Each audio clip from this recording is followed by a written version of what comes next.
എൻ്റെ പേര് സാവിയോ, ഞാൻ +2 സയൻസിൽ നിന്നാണ് വരുന്നത്. ഞാൻ പറയാൻ ഡിഫൻസിനെ കുറിച്ചാണ്. ഡിഫൻസ് 3 തരമുണ്ട്: ആർമി, നേവി, എയർഫോഴ്സ്.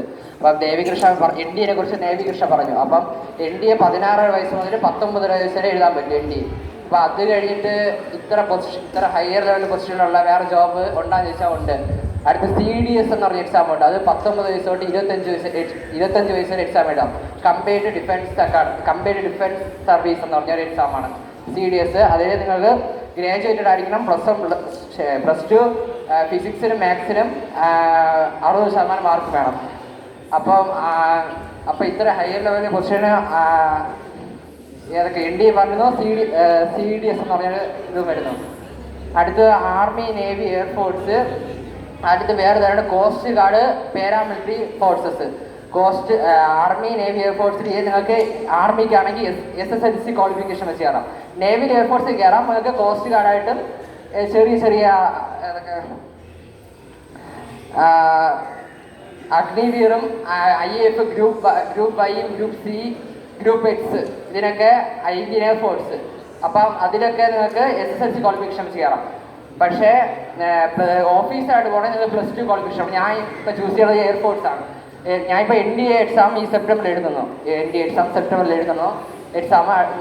ഞാൻ ഫോക്കസ് ചെയ്യുന്നത് എയർഫോഴ്സാണ്. എയർഫോഴ്സ് കാരണം നിങ്ങൾക്ക് ഫസ്റ്റ് ഓഫ് ഓൾ NDA അത് NDA കിട്ടില്ലെങ്കിൽ CDS, അഫ്ഗേറ്റ് എന്ന് പറഞ്ഞ എക്സാം ഉണ്ട്. അതും സെയിം തന്നെ ക്വാളിഫിക്കേഷൻ.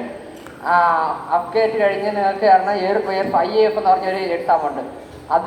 അതിൽ വഴി കയറാം. പിന്നെ വരുന്നത് NCC സ്പെഷ്യൽ സ്കീം. NCC ഇപ്പോൾ പറഞ്ഞ +1 NCC സർട്ടിഫിക്കറ്റ് വെച്ച് നിങ്ങൾ കയറാം. നിങ്ങൾക്ക് റിട്ടേൺ എക്സാം ഉണ്ടായിരിക്കില്ല. പകരം SSB ഇൻ്റർവ്യൂ, മെഡിക്കലും ഫിസിക്കലും, ഇത് ഇത്രയും ഉണ്ടായിരുന്നു. അപ്പോൾ നിങ്ങൾക്ക് NCC സ്പെഷ്യൽ എൻട്രി സ്കീം വെച്ച് എയർഫോഴ്സിൽ. പിന്നെ ടെസ്റ്റ് എന്ന് പറഞ്ഞവരുണ്ട്, ടെക്നിക്കൽ എൻട്രി സ്കീം. അതുവഴി നിങ്ങൾ കയറാം. അതിൽ നിങ്ങൾ ഗ്രാജുവേറ്റഡ് ആയിരിക്കണം. +2 നിങ്ങൾ ഫിസിക്സും മാത്സിനും 65% മാർക്കും വേണം. അപ്പം ആർമി, നേവി, എയർഫോഴ്സ് ഇതിൽ നേവിക്കും ഇതേപോലെ തന്നെ. ആർമിക്ക് നിങ്ങൾക്ക് SSLC ക്വാളിഫിക്കേഷൻ വെച്ചുകൊണ്ട് തന്നെ NDAക്ക് അപേക്ഷിക്കാം. NDAക്ക് SSLC ക്വാളിഫിക്കേഷൻ വെച്ചുകൊണ്ട് തന്നെ അപേക്ഷിക്കാം. നേവിയിൽ എയർഫോഴ്സിലാണെങ്കിൽ നിങ്ങൾക്ക് +2 ക്വാളിഫിക്കേഷൻ വെച്ച് അപേക്ഷിക്കാൻ പറ്റും NDA. സെൻട്രൽ ആർമഡ് ഫോഴ്സസ് നിങ്ങൾക്ക് SSLCയും +2, അതായത് BSF, CRPF, CISF, ITBP, SSB, ഇതിലെല്ലാം നിങ്ങൾക്ക് +2 SSLC ക്വാളിഫിക്കേഷൻ വെച്ച് അപേക്ഷിക്കാം. ഇതിൽ നിങ്ങളുടെ 19 വയസ്സ് മുതൽ 25 വയസ്സ് വരെ നിങ്ങൾക്ക് അപേക്ഷിക്കാനുള്ള ചാൻസ് ഉണ്ട്. ഞാൻ എയർഫോഴ്സാണ് ചൂസ് ചെയ്യണം. ഞാൻ എയർഫോഴ്സ് ഇപ്പോൾ ഒരു 3 മാസം തൊട്ട് നമ്മുടെ ഉദിയലക്കര മേജർ സർവീസ് അക്കാഡമിയിൽ ഇപ്പോൾ പഠിച്ചുകൊണ്ടിരിക്കുന്നു. ഇപ്പം NDAക്ക് അപേക്ഷിച്ചു. അടുത്ത ഒരു IAFൻ്റെ നോട്ടിഫിക്കേഷൻ പറഞ്ഞാൽ അതിലും ഇപ്പോൾ അപേക്ഷിക്കും. അപ്പം ഞാൻ